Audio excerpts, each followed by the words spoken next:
KPSC ನಡೆಸಿದಂತಹ KS ಮರುಪರೀಕ್ಷೆಯಲ್ಲಿ Kannada ಅಭ್ಯರ್ಥಿಗಳಿಗೆ ಅನ್ಯಾಯ ಆಗಿದೆ. ಅದನ್ನು ಖಂಡಿಸಿ ಮತ್ತೆ ಭ್ರಷ್ಟಾಚಾರ ಮುಕ್ತ ನೇಮಕಾತಿ ಆಗಬೇಕು ಅಂತೇಳಿ ಇವತ್ತು 10ನೇ ದಿನ ಧಾರವಾಡದಿಂದ ನಾವು ಬೆಂಗಳೂರು ತನಕ ಪಾದಯಾತ್ರೆ ಮಾಡ್ತಾ ಇದ್ವಿ. ಅಖಿಲ ಕರ್ನಾಟಕ ರಾಜ್ಯ ವಿದ್ಯಾರ್ಥಿ ಸಂಘಟನೆಯಿಂದ ಇವತ್ತು 10ನೇ ದಿನ ಇವತ್ತು ಸಿದ್ಧಗಂಗಾ ಮಠಕ್ಕೆ ಬಂದು ಅವ್ರ ಸ್ವಾಮೀಜಿಗಳು ಕೂಡ ನಮಗೆ ಚಾಲನೆ ನೀಡಿದ್ರು. ಅವರು ನಮ್ಮ ಪರವಾಗಿದ್ದಾರೆ, ವಿದ್ಯಾರ್ಥಿಗಳೆಲ್ಲ ಒಂದಾಗಿದ್ದಾರೆ. ಮತ್ತೆ ಕರ್ನಾಟಕ ರಕ್ಷಣಾ ವೇದಿಕೆ ನಾರಾಯಣಗೌಡರು ಅಣ್ಣವ್ರ ನೇತೃತ್ವದಲ್ಲಿ ಸಾಕಷ್ಟು ಹೋರಾಟ ಮಾಡಿದ್ವಿ. ಕನ್ನಡ ಪರ ಹೋರಾಟಗಾರರು ಎಲ್ಲರೂ ನಮ್ಮ ಜೊತೆ ಇದ್ದಾರೆ. ದಯವಿಟ್ಟು ಸರ್ಕಾರ ಮತ್ತೆ KPSC ಈ ಕೂಡಲೇ ಎಚ್ಚೆತ್ಕೊಬೇಕು. ಕನ್ನಡ ಅಭ್ಯರ್ಥಿಗಳಿಗೆ ಈ ಕೂಡಲೇ ನ್ಯಾಯ ಕೊಡ್ಬೇಕು ನೀವು. ಯಾಕೆಂದ್ರೆ ಕನ್ನಡ ಅಭ್ಯರ್ಥಿಗಳು ಅಂದ್ರೆ ಏನ್ ಅನ್ಕೊಂಡಿದೆ, ಆಡಳಿತ ಭಾಷೆ ಕನ್ನಡ. ನೀವು ಕನ್ನಡಗೆ ಫಸ್ಟ್ ಇಂಪಾರ್ಟೆನ್ಸ್ ಕೊಡಬೇಕು.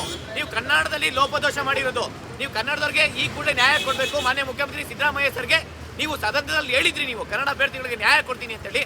ಇಲ್ಲಿವರೆಗೂ ನೀವು ನ್ಯಾಯ ಕೊಟ್ಟಿಲ್ಲ. ನೀವು ನುಡಿದಂತೆ ನಡೀತೀನಿ ಅಂತ ಹೇಳ್ತೀರಾ, ಆದರೆ ನೀವು ಸದನದಲ್ಲಿ ಹೇಳಿರೋದು ಇಡೀ ಕರ್ನಾಟಕದಲ್ಲಿ ಪ್ರತಿಯೊಬ್ಬರಿಗೂ ಗೊತ್ತಾಗಿದೆ ಕನ್ನಡ ಅಭ್ಯರ್ಥಿಗಳಿಗೆ ನ್ಯಾಯ ಕೊಡ್ತೀನಿ ಅಂತೇಳಿ. ಇಲ್ಲಿವರೆಗೂ ನೀವು ಪೂರ್ವಭಾವಿ ಸಭೆ ಕರೆದು ಎಲ್ಲರನ್ನೂ KPSC ಮೆಂಬರ್ಸ್ನೂ ಕರೆಸಿ ನೀವು ಕನ್ನಡ ಅಭ್ಯರ್ಥಿಗಳಿಗೆ ನ್ಯಾಯ ಕೊಡ್ತೀನಿ ಅಂತ ಹೇಳಿದ್ರಿ. ಆದರೆ ಇಲ್ಲಿವರೆಗೂ ನೀವು ಒಂದು ಸಭೆ ನಡೆಸಿಲ್ಲ, ಕನ್ನಡ ಅಭ್ಯರ್ಥಿಗಳಿಗೆ ನ್ಯಾಯನ ಕೊಡ್ತಿಲ್ಲ. ನೀವು ನುಡಿದಂತೆ ನಡೆದಂಥ ಸಿದ್ದರಾಮಯ್ಯ ಅಂತ ಯಾರು ಹೇಳ್ತಾರೆ ಹೇಳಿ? ದಯವಿಟ್ಟು ಮಾನ್ಯ ಮುಖ್ಯಮಂತ್ರಿ ಸಿದ್ದರಾಮಯ್ಯ ಸರ್ ಕನ್ನಡ ಅಭ್ಯರ್ಥಿಗಳಿಗೆ ಈ ಕೂಡಲೇ ನ್ಯಾಯ ಕೊಡಿ. ಇಲ್ಲ ನಿಮ್ಮ ಕೈ ನ್ಯಾಯ ಕೊಡೋಕ್ಕಾಗಲ್ಲ, ನೀವು ಹೇಳ್ಬಿಡಿ, ಅಟ್ಲೀಸ್ಟ್ ನಮ್ಮ ಕೈ ನ್ಯಾಯ ಕೊಡೋಕ್ಕಾಗಲ್ಲ, ಕನ್ನಡ ಅಭ್ಯರ್ಥಿಗಳಿಗೆ ನಾನು ರಾಜೀನಾಮೆ ಕೊಡ್ತೀನಿ ಅಂತ ಹೇಳ್ಬಿಟ್ಟು. ನೀವು ವಿದ್ಯಾರ್ಥಿಗಳು ರಾಜೀನಾಮೆಗೆ ಒತ್ತಾಯ ಮಾಡೋಕ್ಕೆ ಮುಂಚೆ ದಯವಿಟ್ಟು ಕನ್ನಡ ಅಭ್ಯರ್ಥಿಗಳಿಗೆ ನ್ಯಾಯ ಕೊಡಿ. ಯಾಕೆ ಅಂತಂದರೆ ಇದು ಒಂದಿನದ್ದಲ್ಲ, ನೀವು ಲೈಫ್ ಟೈಮು ನಿಮಗೆ ಒಂದು ಬ್ಯಾಡ್ ನೇಮ್ ಕ್ರಿಯೇಟ್ ಆಗಿದೆ. ಕನ್ನಡ ಅಭ್ಯರ್ಥಿಗಳು ಅಂತಂದರೆ ಅಷ್ಟು ಪ್ರಾಮಾಣಿಕವಾಗಿ ಓದ್ತಾ ಇರೋರಿಗೆ ನೀವು ನ್ಯಾಯ ಕೊಡಬೇಕಾಗುತ್ತೆ. ನೀವು ಕನ್ನಡ ಅಂತಂದರೆ ಅಷ್ಟು ನೆಗ್ಲೆಕ್ಟ್ ಮಾಡ್ತೀರಾ. ಮೊದಲನೇ ಬಾರಿ ನೀವು ಮರುಪರೀಕ್ಷೆ ಯಾಕೆ ಮಾಡಿದ್ರಿ? KPSC ಅವರು ಕನ್ನಡ ತಪ್ಪು ಮಾಡಿದ್ದಾರೆ ಅಂತ ಹೇಳಿ. ಆದರೆ ನೀವು ಇಲ್ಲಿವರೆಗೂ ಯಾಕೆ ತಪ್ಪು ಮಾಡಿದ್ದಾರೆ? KPSC ಎರಡನೇ ಬಾರಿನೂ KPSC ಅವರು ತಪ್ಪು ಮಾಡಿದ್ದಾರೆ. ಎರಡನೇ ಬಾರಿ ನೀವು ನ್ಯಾಯ ಕೊಡೋಕ್ಕಾಗಲ್ವಾ?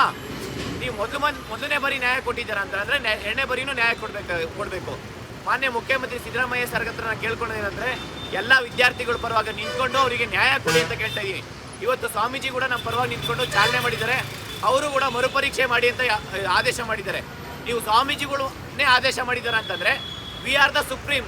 ಕಾಮನ್ ಪೀಪಲ್ ಏನಿದಾರಲ್ಲ, ನಾವು ಸುಪ್ರೀಮು, ನೀವಲ್ಲ. ನಮ್ಮಿಂದ ನೀವು, ನಿಮ್ಮಿಂದ ನಾವಲ್ಲ. ಅರ್ಥ ಮಾಡ್ಕೊಳ್ಳಿ. ಕಾಮನ್ ಪೀಪಲ್ ಏನಿದ್ದಾರೆ, ವಿದ್ಯಾರ್ಥಿಗಳು, ರೈತರು, ಸ್ವಾಮೀಜಿಗಳು, ಕನ್ನಡ ಪರ ಹೋರಾಟಗಾರರು, ಇವರಿಗಿಂತ ನೀವು ದೊಡ್ಡವರಾ? ನೀವು ಅರ್ಥ ಮಾಡ್ಕೊಳ್ಳಿ. V are the supreme. ನಾವು ನಿಮ್ಮನ್ನು ಎಲೆಕ್ಟ್ ಮಾಡಿರೋದು. ನಾವು ಹೇಳ್ದಾಗ ನೀವು ಕೇಳಬೇಕು. ನೀವು ಹೇಳ್ದಾಗ ನಾವು ಕೇಳೋಕ್ಕಾಗಲ್ಲ ರೀ. ತಪ್ಪು ಮಾಡಿದ್ದಾರೆ KPSC ಅವರು. KPSC ಅವರು ತಪ್ಪು ಮಾಡಿದ್ದಾರೆ ಅಂದರೆ ಅವರಿಗೆ ಶಿಕ್ಷೆ ಆಗಬೇಕು. ಇಲ್ಲಿವರೆಗೂ ತಪ್ಪು ಮಾಡಿರೋರಿಗೆ ಯಾವುದೇ ರೀತಿ ನೀವು ಕ್ರಮ ತಗೊಂಡಿಲ್ಲ. ಒಬ್ಬರಿಗೂ ನೀವು ಶಿಕ್ಷೆ ಕೊಟ್ಟಿಲ್ಲ. ಆದರೆ ಲಕ್ಷಾಂತರ ವಿದ್ಯಾರ್ಥಿಗಳಿಗೆ ನೀವು ಶಿಕ್ಷೆ ಕೊಟ್ಟಿದ್ದೀರಾ. ನೀವು ಅರ್ಥ ಮಾಡ್ಕೊಬೇಕು. ನೀವು ಕಾಮನ್ ಒಬ್ಬ CM ಅಂತಂದರೆ ಪ್ರತಿಯೊಬ್ಬರಿಗೂ ನೀವು ರೆಸ್ಪಾನ್ಸಿಬಲ್ ಇರ್ತೀರಾ. ಆದರೆ KPSC ನಡೆಸ್ತಾ ಇರೋ ಭ್ರಷ್ಟಾಚಾರಕ್ಕೂ ನೀವು ಒಂದು ಮಾತಾಡ್ತಾ ಇಲ್ಲ. ಪ್ರತಿಯೊಂದು ಎಕ್ಸಾಮಲ್ಲೂ ಭ್ರಷ್ಟಾಚಾರ ಆಗ್ತಾ ಇದೆ.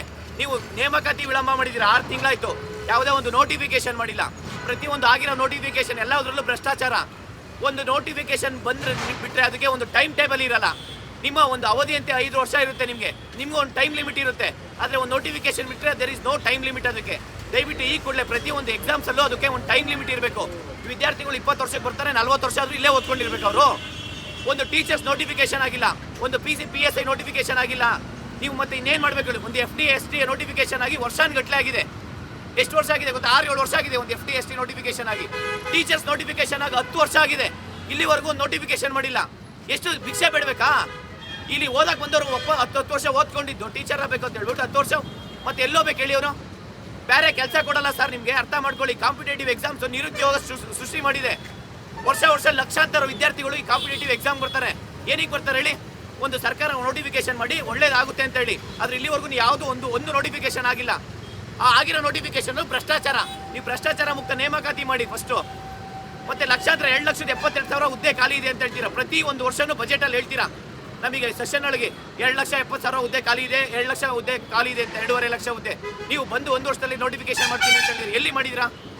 ದಯವಿಟ್ಟು ಈ ಕೂಡಲೇ ಪ್ರತಿಯೊಂದು recruitment time to time recruitment ಆಗಲಿ, ಭ್ರಷ್ಟಾಚಾರ ಮುಕ್ತ ನೇಮಕಾತಿ ಆಗಲಿ.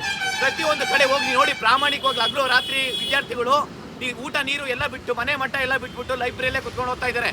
ಇಲ್ಲಿ ಸ್ವಾಮೀಜಿ ಮಠ ಇದೆ ನೋಡಿ, ಹೋಗಿ ಒಂದ್ಸತಿ. ಸಿದ್ಧಗಂಗಾ ಮಠಕ್ಕೆ ದುಡ್ಡು ಇಲ್ದಿರ ಬಡವರು ಅಲ್ಲೇ ಬಂದು ಗೌರ್ಮೆಂಟ್ ಲೈಬ್ರರಿ, ಫ್ರೀ ಲೈಬ್ರರಿ ಇದೆ, ಅಲ್ಲೇ ಉಳ್ಕೊಂಡು ಅಲ್ಲೇ ಲೈಬ್ರರಿ ಇದ್ದು ರಾತ್ರಿ ಎಲ್ಲ ಹಗಲು ರಾತ್ರಿ ಕಷ್ಟಪಟ್ಟು ಓದ್ತಾ ಇದ್ದಾರೆ. ಒಂದ್ಸತಿ ಬಂದು ನೀವು ಲೈಬ್ರರಿ ಅಲ್ಲಿ ಮಠ ಬಂದು ಒಂದ್ಸತಿ ನೋಡಿ ಎಷ್ಟು ಕಷ್ಟಪಟ್ಟು ಓದ್ತಾ ಇದ್ದಾರೆ ವಿದ್ಯಾರ್ಥಿಗಳು ಅಂತ. ಒಂದು ನೋಟಿಫಿಕೇಶನ್ ಮಾಡ್ತಾ ಇಲ್ಲ ನೀವು. ಎಷ್ಟು ಬೇಕು ಹೇಳಿ? ಒಳ ಮೀಸಲಾತಿ ನೀವು ಕಂಪ್ಲೀಟ್ ಮಾಡೋಕ್ಕೆ ಎಷ್ಟು ವರ್ಷ ಬೇಕು? 6 ತಿಂಗಳಾಯ್ತು. ನೀವು ಒಳ ಮೀಸಲಾತಿ ನೆಪ ಇಟ್ಕೊಂಡು ಒಂದು ನೋಟಿಫಿಕೇಶನ್ ಮಾಡಿಲ್ಲ. ಆಗ್ತಾ ಇರೋ ಎಕ್ಸಾಮ್ಸ್ ಎಲ್ಲ ಹೋಲ್ಡ್ ಮಾಡಿದ್ದೀರಾ. ಮತ್ತೆ ಇನ್ನೇನಾಗಬೇಕು ಹೇಳಿ? KS ಕನ್ನಡ ಅಭ್ಯರ್ಥಿಗಳಿಗೆ ಲಕ್ಷ ಪಾಪ ಲಾಸ್ಟ್ ಅಟೆಂಪ್ಟ್ ಇದೆ ಎಷ್ಟೋ ಜನಕ್ಕೆ. ರೂರಲ್ ಬ್ಯಾಕ್ಗ್ರೌಂಡ್ ನಾವು ಕೇಳ್ತಾ ಇರೋದು. ನೀವು ಇಂಗ್ಲೀಷ್ ಮೀಡಿಯಂ ಓದ್ತಾ ಇದ್ದಲ್ಲ, ನೀವು ಕನ್ನಡ ಮಾಧ್ಯಮದವ್ರಿಗೆ ನ್ಯಾಯ ಕೊಟ್ಟಿಲ್ಲ ಅಂದ್ರೆ ನಾಳೆ ಸ್ಕೂಲ್ಗೆಲ್ಲ ಮುಚ್ಚೋಗ್ತವೆ. ನೀವು ಅರ್ಥ ಮಾಡ್ಕೊಳ್ಳಿ. ಫಸ್ಟು ಸ್ಕೂಲೆಲ್ಲ ಮುಚ್ಚಿಬಿಡಿ ಹೋಗ್ಲಿ ಕನ್ನಡ ಸ್ಕೂಲ್ಗಳು. ಮತ್ತೆ ಮಕ್ಳಿಗೆ ಹೇಳ್ಬಿಡಿ, ನಾಳೆ ಒಂದು ಪ್ರೆಸ್ ನೋಟ್ ಹೊಡ್ಸ್ಬಿಡಿ, ಕನ್ನಡ ಯಾರು ಕಲಿಬೇಡಿ ಕನ್ನಡದಲ್ಲಿ, ಕನ್ನಡದವ್ರಿಗೆ ನ್ಯಾಯ ಸಿಗಲ್ಲ ಅಂತ ಹೇಳಿ. ಕನ್ನಡದವ್ರಿಗೆ ಯಾವ್ದು ಹುದ್ದೆನೂ ಸಿಗಲ್ಲ, ನ್ಯಾಯನೂ ಕೊಡಲ್ಲ, ನಾವು ಕನ್ನಡದವ್ರಿಗೆ ಸ್ಕೂಲೆಲ್ಲ ಮುಚ್ತೀವಿ ಅಂತ ಹೇಳ್ಬಿಡಿ. ಎಷ್ಟೋ ಶಾಲಾ ಕಾಲೇಜುಗಳು ಮುಚ್ತಾ ಇದ್ದಾರೆ ಕನ್ನಡದವರು. ಯಾಕೆ ಕನ್ನಡ ಯಾರು ಪ್ರಿಫರೆನ್ಸ್ ಕೊಡ್ತಾ ಇಲ್ಲ ಅಂತಂದ್ರೆ ಬಿಕಾಸ್ ಆಫ್ ಈ ಥರ ಪ್ರಾಬ್ಲಮ್ಸ್ ಆಗ್ತಾ ಇರೋದ್ರಿಂದ. ಅದೇ ಇಂಗ್ಲೀಷ್ ಮೀಡಿಯಂ ಅವ್ರು ನೋಡಿ, ಏನು ಅನ್ಯಾಯ ಆಗಿಲ್ಲ. ಒಂದು ಕ್ವಶನ್ಸು ಅವ್ರೇನಾದ್ರು ಪ್ರಶ್ನೆ ಮಾಡ್ತಿದ್ರಾ, ಏನಾದ್ರು ಕೇಳ್ತಾ ಇದ್ದೀರಾ? ಈಗ ಅವ್ರೇನಾದ್ರು ನೀವು ಕನ್ನಡ ಮಕ್ಕಳಿಗೆ ಅನ್ಯಾಯ ಆಗಿದೆ ಮರು ಪರೀಕ್ಷೆ ಮಾಡಿಲ್ಲ ಅಂದ್ರೆ ರೀನೋಟಿಫಿಕೇಶನ್ ಮಾಡಿದ್ರೆ ನೀವೇನಾದ್ರು ಪ್ರಶ್ನೆ ಮಾಡ್ತಾರಾ? ನಿಮಗೆ ಎಷ್ಟೋ ಸಾವಿರಾರು ಜನ ಪ್ರಿಲಿಮ್ಸ್ ಪಾಸ್ ಆಗಿರೋರು ಕೂಡ ಹೇಳ್ತಾ ಇದ್ದಾರೆ ನಮಗೆ ಈ ಪರೀಕ್ಷೆನೇ ಬೇಡ, ಭ್ರಷ್ಟಾಚಾರ ಆಗ್ತಾ ಇದೆ, ಮರು ಪರೀಕ್ಷೆ ಮಾಡಿ ಅಂತ ಹೇಳ್ಬಿಟ್ಟು. ಮಾನ್ಯ ಮುಖ್ಯಮಂತ್ರಿಗೆ ನಾವು ಕೇಳ್ಕೊಳ್ಳೋದೇನಂದ್ರೆ ದಯವಿಟ್ಟು ಈ ಕೂಡಲೇ ಕನ್ನಡ ಅಭ್ಯರ್ಥಿಗಳಿಗೆ ನ್ಯಾಯ ಕೊಡಿ ಅಂತ ಕೇಳ್ಕೊತೀನಿ. Thank you. ಧಿಕ್ಕಾರ ಧಿಕ್ಕಾರ KPSSಗೆ ಧಿಕ್ಕಾರ.